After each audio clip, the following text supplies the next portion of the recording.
अस्सलाम वालेकुम everyone, I hope you all are doing well. आज हम लोग कर रहे हैं 11th in microbio and the topic is chapter number 4 which basically explains the genetics of bacteria. ठीक है, अब सबसे पहले आपकी बुक में एक छोटा सा इंट्रोडक्शन दिया हुआ है कि हमारे पास जेनेटिक मटेरियल के दो टाइप्स होते हैं। एक होता है हमारे पास हैप्लॉइड एंड एक जो है हमारे पास होते हैं डिप्लॉइड। ठीक है, डिप्लॉइड जो है that is basically 2n, haploid is n।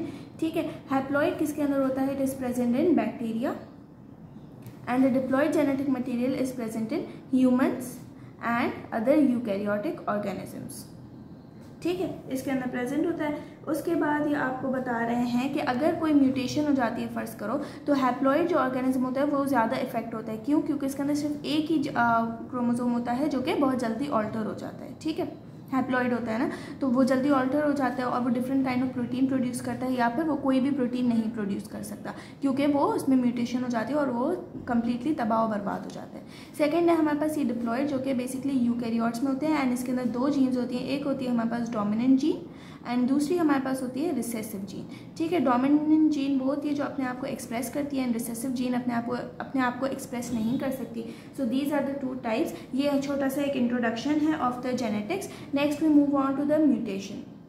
Mutation basically क्या होता है कि हमारे पास डीएनए के अंदर ये देखो दो स्ट्रैंड्स होती हैं इस तरीके की and these are made up of base pairs and codons. ठीक है, अब जब ये वाले हमारे पास बेस पेयर्स ऑल्टर हो जाएंगे या कोडॉन्स ऑल्टर हो जाएंगे तो इनमें म्यूटेशन हो जाएगी। क्यों? क्योंकि जो अमाइनो एसिड्स प्रोड्यूस होने थे वो चीज़ प्रोड्यूस नहीं होगी, इसका जीनोटाइप भी चेंज हो जाएगा। ठीक है, जीनोटाइप मतलब जेनेटिक कॉम्पोजिशन, जीनोटाइप चेंज हो जाएगा एंड इन टर्न इसका फिनोटाइप भी चेंज हो जाएगा। ठीक है, क्यों? क्योंकि इसकी अपीयरेंस भी ऑल्टर हो जाएगी, अपीयरेंस भी इसकी चेंज हो जाएगी। ठीक है, now mutation results from 3 types of basic molecular changes. यहाँ पे 3 चेंजेस आपकी बुक में डिस्क्राइब्ड है। एक है हमारे पास बेस सब्सटीट्यूशन। बेस सब्सटीट्यूशन के अंदर क्या होता है कि one base is inserted in the place of other. For example अगर ये हमारे पास स्टार्ट कोडॉन है AUG, ठीक है, अगर यहाँ पे U की जगह पे मैं C डाल दूँ, ACG या AGG कुछ भी अगर डाल दूँ, तो ये जो इसका फंक्शन है विच इज़ द स्टार्ट कोडॉन, ये हमारा फंक्शन ख़त्म हो जाएगा, है ना। तो DNA पॉलीमरेज ये क्यों होता है? क्योंकि जो DNA पॉलीमरेज होता है हमारी बॉडी में उसके अंदर एरर हो जाता है। ठीक है, या फिर mutation alters the hydrogen bonding of the base pair. जो हाइड्रोजन बॉन्डिंग हो रही होती है इन दोनों के बीच में, ये जो बेस पेयर्स हैं इन दोनों के बीच बॉन्डिंग होती है ना, दैट इज हाइड्रोजन बॉन्डिंग, वो चीज़ ऑल्टर हो जाती है एंड देन कोई और आके बेस पेयर यहाँ पे लग जाता है, तभी जो है हमारा ये ख़राब हो जाता है मॉलिक्यूल। ठीक है, एंड यहाँ पर जो है 2 काइंड ऑफ म्यूटेशंस होंगी बेस सब्सटीट्यूशन में भी। एक है हमारे पास मिससेंस म्यूटेशन, ये चीज़ें याद रखना है, आपके MCQs में बहुत इंपॉर्टेंट है, मिससेंस म्यूटेशन, और एक है हमारे पास नॉन सेंस म्यूटेशन। ठीक है, मिससेंस म्यूटेशन क्या होता है? जब बेस जो हमारा सब्सटीट्यूशन है that generates a termination codon, नहीं सॉरी अगर डिफरेंट अमाइनो एसिड इंसर्ट होगा तो दैट इज मिससेंस म्यूटेशन। ठीक है, अगर कोई और आके अमाइनो एसिड लग गया इसके साथ तो वो क्या होगा? That is missense. और नॉन सेंस मतलब कि वहाँ पर टर्मिनेशन कोडॉन आ जाए तो उसको हम कहेंगे नॉन सेंस कोडॉन। ठीक है, और ये जब नॉन सेंस म्यूटेशन होगी तो फिर प्रोटीन का फंक्शन हमेशा के लिए ख़त्म हो जाएगा। क्यों? क्योंकि हमारा जो वो चीज़ है हमारा जो कोडॉन है उसको टर्मिनेट कर दिया गया। चलिए जी, नेक्स्ट है हमारे पास फ्रेम शिफ्ट म्यूटेशन।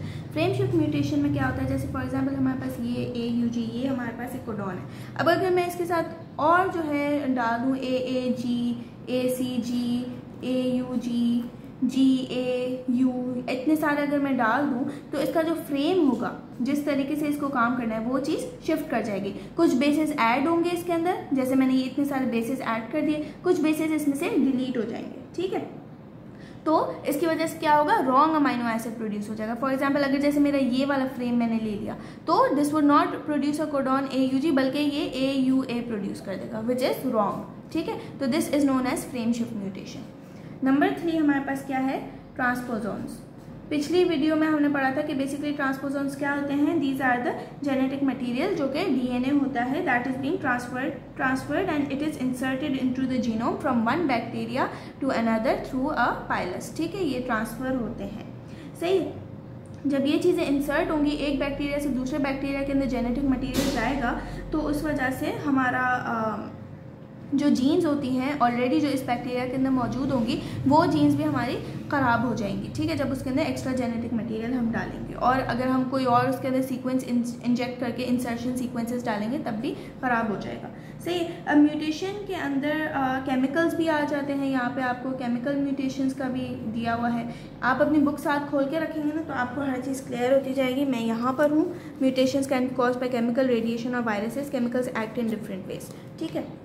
तो यहाँ पे सबसे पहला जो एग्जाम्पल आपको दिया हुआ है दैट इज नाइट्रस एसिड का, ठीक है। नाइट्रस एसिड क्या करता है कि हाइड्रोजन बॉन्ड्स की सीक्वेंस को उल्टा कर देता है।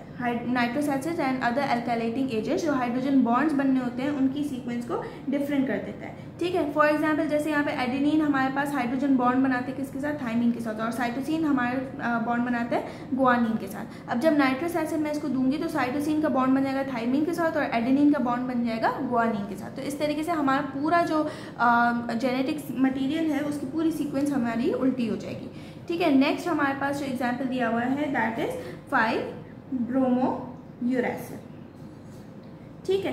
अभी यहाँ पर क्या कर रहे हैं कि ब्रोमोयूरैसिल चला जाता है किसकी प्लेस पे, on the place of thymine, replace कर देता है थाइमीन को,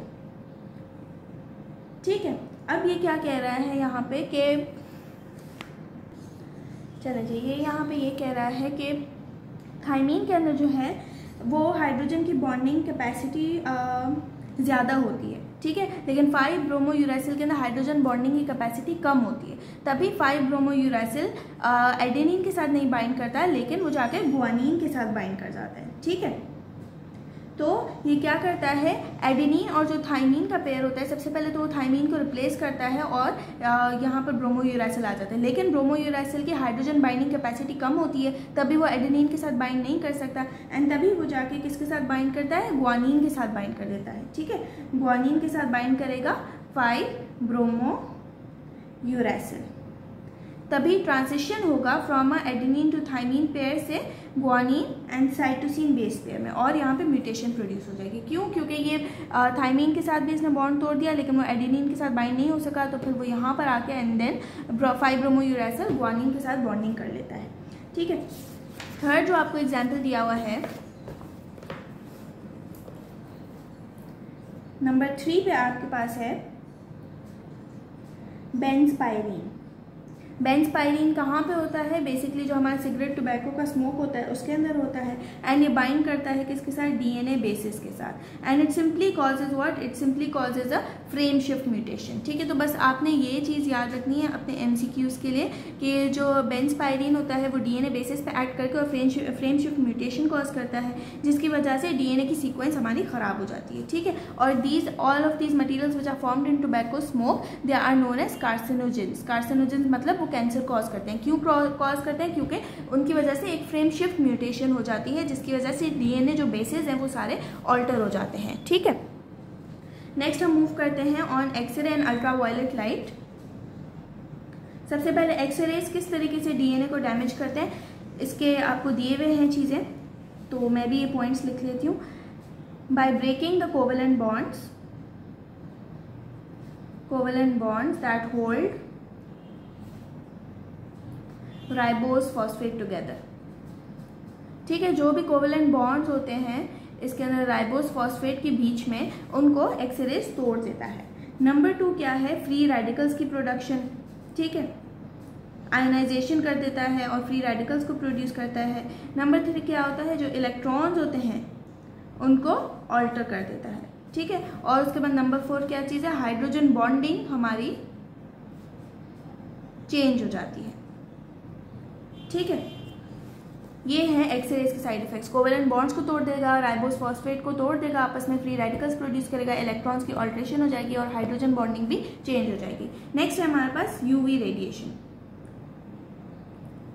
ठीक है। यूवी रेडिएशन के अंदर क्या होगा, वो कैसे काम करती है, they cause the cross linking of the pyrimidine basis. ये आपके एमसीक्यूज में बहुत इंपॉर्टेंट है कि यूवी रेडिएशन किस तरीके से, कौन सा उसका मैकेनिज्म होता है जिसकी वजह से वो म्यूटेशन कॉज करती है, cross linking of pyrimidine bases, to form dimers.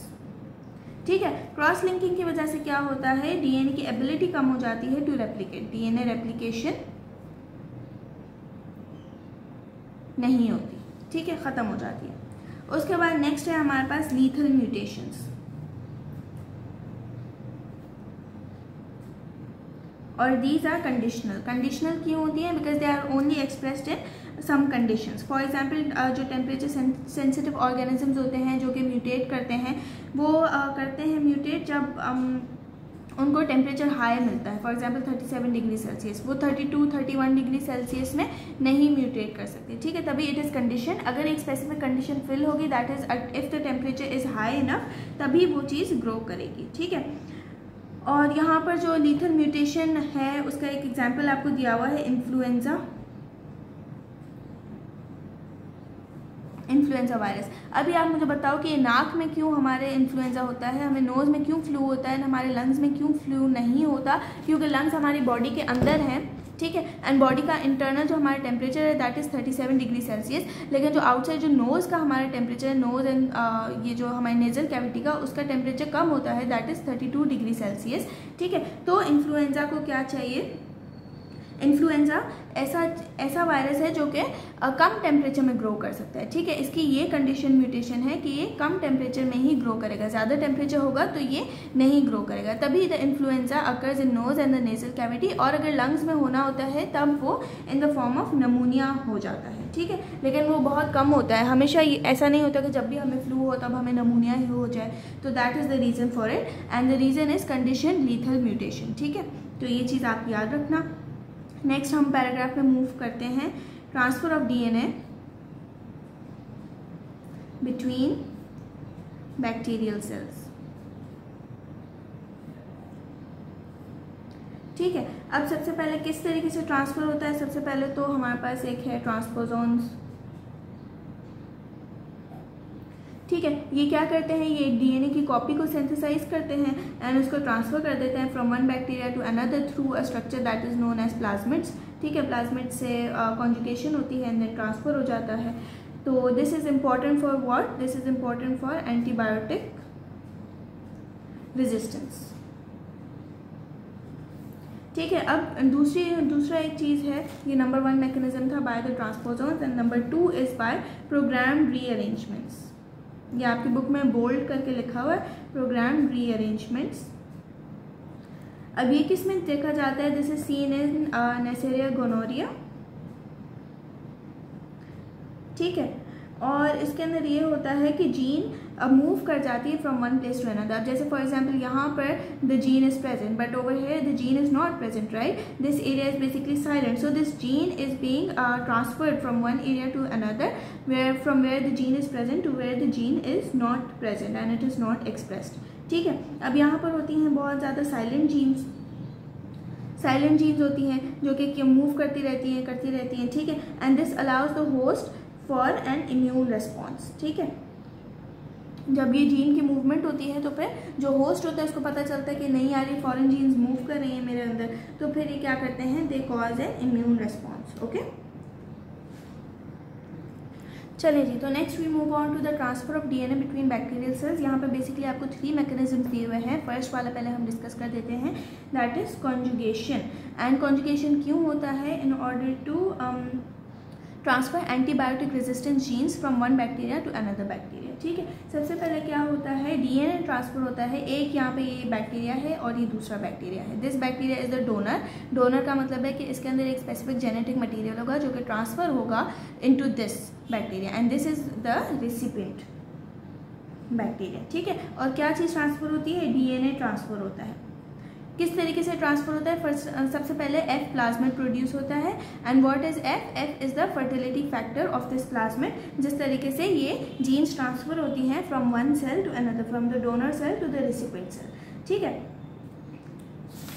अब यहाँ पर जो प्रोटीन यूज होता है in order to form this conjugation tube, ये देखो ये एक सेल है, ये दूसरा सेल है, बीच में इनके बन गया एक कॉन्जुगेशन ट्यूब। ठीक है, तो इस ट्यूब को हम क्या कहेंगे, this tube is known as the sex pilus and this is the conjugation tube. ठीक है, प्रोटीन कौन सा चाहिए होता है इसको बनाने में, the protein used is pilin. ठीक है। अब pilus of the donor bacteria जो कि एफ फैक्टर कैरी करता है वो अटैच कर जाता है to the receptor on the surface of the recipient bacterium, ठीक है। अब यहाँ पर ये वाला जो बैक्टीरिया है, bacteria number 1 which is the donor bacteria, उसके अंदर जो है एफ फैक्टर होता है अलॉन्ग विद द प्लाज्मिड, ठीक है। वो क्या करता है, एफ फैक्टर को अटैच कर जाता है on the receptor of this bacteria which is the recipient bacteria, ठीक है। और ये डायरेक्ट कनेक्शन बन जाता है between the cytoplasm of the donor and the recipient cells. जब ये एफ फैक्टर इस बैक्टीरिया से जाके इस पर जाके चिपक जाता है तो फिर डायरेक्ट एक कनेक्शन बन जाता है, and after the direct connection and the enzymatic cleavage तो फिर ये ट्रांसफर हो जाता है through the conjugal bridge which is known as the mating bridge, and this is completed by the synthesis of the complementary strand to form the double stranded F factor plasmid in both the donor and the recipient cells। अब जब ये transfer हो जाता है तो फिर ये जो F फैक्टर है जो यहाँ पर पहुँच जाता है जब, तो फिर वो डबल हो जाता है and it forms a completely new DNA, ठीक है। The recipient is now an F cell that is capable of transmitting the plasmid further. अब ये जो रेसिपिएंट सेल था जिसके पास एफ फैक्टर पहुंच गया, तो अब ये जो एफ फैक्टर है वो फिर से आगे ट्रांसफ़र कर सकता है दूसरे बैक्टीरिया में। तो इस तरीके से अब जैसे ये बैक्टीरिया है मेरे पास पेट्री डिश में, ये पूरी कॉलोनी है बैक्टीरिया की, ठीक है। अब अगर एक बैक्टीरिया एंटीबायोटिक रेजिस्टेंट हो गया तो वो सारे बैक्टीरियाज को एंटीबायोटिक रेजिस्टेंट कर देगा with the help of this process that is known as conjugation, ठीक है। अब नेक्स्ट हमारे पास आता है रेजिस्टेंस प्लाज्मिड्स। एक हमारे पास फर्टिलिटी प्लाज्मिड्स है एंड एक हमारे पास है रेजिस्टेंट प्लाज्मिड्स। ये किसके लिए होते हैं, अभी जो मैंने आपको चीज़ बताई कि they are use basically for antibiotic degradation.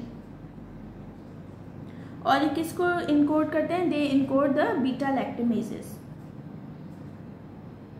And they also encode the proteins of the transport system. Transport system के जो प्रोटीन्स होते हैं जो कि सल्फोनामाइड्स को ट्रांसपोर्ट करते हैं, ये आपके MCQs के लिए इंपॉर्टेंट है कि ट्रांसपोर्ट प्रोटीन्स जो कि ट्रांसपोर्ट करते हैं सल्फोनामाइड को, उनको भी ये लोग इनकोड कर देते हैं, ठीक है। So we are done with the first process which is conjugation. Next हम मूव करते हैं दैट इज ट्रांसडक्शन। ट्रांसडक्शन की सिंपल डेफिनेशन क्या है कि सेल का जो DNA होता है, जैसे ये बैक्टीरियल सेल है, इसके अंदर ये DNA मौजूद है, ये ट्रांसफर हो रहा है किससे, by the help of a virus. कौन सा वायरस होता है, बैक्टीरियोफेज वायरस, ठीक है। DNA का जो पीस होता है वो इनकॉर्पोरेट हो जाता है इस बैक्टीरियोफेज वायरस में।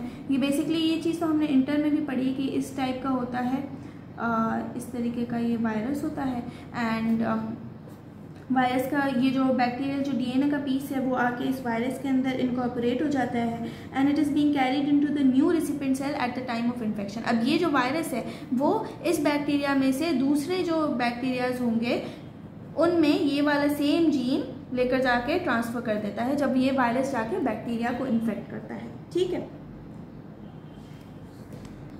तो इस तरीके से क्या होता है, ये जो वायरस है, फॉर एग्जांपल ये वाला किसी डिजीज़ का बैक्टीरिया है, for example this is E coli और दिस इज़ डिफ्थीरिया और दिस इज़ बोटुलिनम टॉक्सिन। तो जो बैक्टीरिया जिनके अंदर ये बीमारी नहीं प्रोड्यूस करने की एबिलिटी होती, वो ये जो बैक्टीरियोफेज वायरस है वो जाके ये एबिलिटी इन बैक्टीरियाज में भी ट्रांसफ़र कर देता है with the help of transduction, ठीक है। नॉन पैथोजेनिक जो ऑर्गेनिज्म होता है उनको भी पैथोजेनिक कर देता है। ये for example this is pathogenic और इस पर ये हमारा बैक्टीरियोफेज एक्ट किया एंड देन ये ट्रांसफ़र कर देता है अपना DNA into the non pathogenic organisms as well, ठीक है। अब यहाँ पर 2 टाइप्स ऑफ ट्रांसडक्शन है, एक है हमारे पास जनरलाइज्ड टाइप एंड एक है हमारे पास स्पेसिफिक टाइप, ठीक है। नंबर 1 हम डिस्कस कर लेते हैं फर्स्ट, जनरलाइज्ड टाइप। वायरस क्या करता है, वायरस कैरी करता है segment from any part of the bacterial chromosome. अब ये बैक्टीरिया का पूरा ये क्रोमोसोमल मटेरियल है, वायरस आया उसने समझो ये वाला पार्ट ले लिया, ठीक है, कोई भी पार्ट वो लेकर चला जाता है, ठीक है। तो उसके बाद क्या होता है, बस ये, और स्पेशलाइज्ड टाइप के अंदर क्या होता है कि एक स्पेसिफिक पार्ट लेकर चला जाता है of the bacterial virus DNA and यहाँ से रीड कर लेते हैं हम लोग, ये देखो। The specialized type occurs when the bacterial DNA that has integrated into the cell's DNA is excised and carries with it an adjacent part of the cell DNA, ठीक है। जो पार्ट होता है सेल DNA का वो भी अपने साथ लेकर चला जाता है and this is the temperate phase, and this indicates at the specific sites the adjacent cellular genes that are transduced are specific to that virus. ठीक है, स्पेसिफिक साइट पे एक्ट करता है, जो जीन्स होती हैं वो भी स्पेसिफिकली उसी वायरस पर एक्ट करती हैं. So that is the whole thing. बस आपने इसमें ये याद रखना है कि एक इसके अंदर जनरलाइज टाइप होगा जो कहीं से भी बैक्टीरिया का डीएनए उठा लेगा, और एक होगा स्पेशलाइज टाइप जो कि एक स्पेसिफिक एरिया पे और एक स्पेसिफिक बैक्टीरिया पे उसको एक्ट करना होता है, तभी वो एक स्पेसिफिक एरिया से ही जीन लेता है. नेक्स्ट है हमारे पास ट्रांसफॉर्मेशन. ठीक है, नंबर 3 हमारे पास ट्रांसफॉर्मेशन. ठीक है, अब ये बैक्टीरिया है, एक बैक्टीरिया है, दूसरा बैक्टीरिया है. बैक्टीरिया एक दूसरे को अपना पूरा जेनेटिक मटेरियल डीएनए बेसिकली वो ट्रांसफर करते हैं एक सेल से दूसरे सेल में. क्यों? क्योंकि this can happen with the help of natural factors. जैसे जो बैक्टीरिया डाई करने वाले होते हैं वो अपना सारा जेनेटिक मटेरियल दूसरे बैक्टीरिया में ट्रांसफ़र करते हैं बिफोर डाइंग. ठीक है, एंड बस यही चीज़ है इसके अंदर कि लेबॉर्ट्री के अंदर जो इन्वेस्टिगेटर्स होते हैं वो डीएनए को एक्सट्रैक्ट करते हैं एक बैक्टीरिया में से, एंड देन वो कन्वर्ट उसको डाल देते हैं into different bacteria, into genetically different bacteria. Genetically different bacteria के अंदर जब वो डाल देते हैं तो यहाँ पर जो है इन सेल्स के अंदर भी बैक्टीरिया ग्रो करना शुरू हो जाता है. वही टाइप जो उसने रिसिपेंट में से डोनर के अंदर ट्रांसफ़र किया होता है वही वाला डीएनए ग्रो करना शुरू हो जाता है. तो एक हमारे पास नेचुरल फैक्टर आ गया, एक हमारे पास आ गया कि लेबॉर्ट्री के अंदर जेनेटिकली डिफरेंट बैक्टीरिया को प्रोड्यूस किया जाता है. ठीक है, तो बस यही है. नेक्स्ट आपको एक एक्सपेरिमेंट दिया हुआ है 1944 में, जब फर्स्ट हमारे पास ट्रांसफॉर्मिंग प्रिंसिपल बना था, लेकिन ये चीज़ आपको इतना याद करने की ज़रूरत नहीं है. नेक्स्ट हमारे पास the last heading of the chapter that is recombination. ठीक है, अब देखो ये वाला हमारे पास एक डोनर है, ये हमारे पास रिसिपेंट है. A is the donor, B is the recipient. जब हमारे पास जेनेटिक मटेरियल किसी भी तरीके से ट्रांसफ़र हो गया, either that is conjugation, transduction और ट्रांसफॉर्मेशन, तो उसके बाद हमारे पास क्या होता है, there are 2 different kinds of recombination which are homologous and non homologous recombination. ठीक है, अब इसके अंदर क्या होता है, होमोलॉगस के अंदर जिसके 2 जो पीसेज होते हैं डीएनए के वो पेयर अप कर जाते हैं और साथ में ही ब्रेक करते हैं और साथ में ही रीयूनियन करते हैं. फॉर एग्जांपल इसका डीएनए जब इसके अंदर जाता है तो वो कंबाइन करके एक ही डीएनए बना देते हैं, एंड देन वो साथ ही ब्रेकअप करते हैं, साथ ही जो है ग्रो करते हैं into this bacteria, into the donor bacteria. और नॉन होमोलॉगस ये होता है कि दोनों जो जीन्स होती हैं वो डिफरेंट होती हैं, अलग अलग ग्रो करती हैं, अलग अलग ब्रेक करती हैं, रीयूनियन भी उनका अलग होता है. ठीक है, बस यही चीज़ है. अब बस इसके पर्ल्स आप लोग रीड कर लीजिएगा, पर्ल्स तो काफ़ी इजी हैं. तो in the next video we are gonna move on to the next chapter which is chapter number 5. अगर कोई भी क्वेरीज हो तो पूछ लीजिएगा. टिल देन टेक केयर, अल्लाह हाफिज़.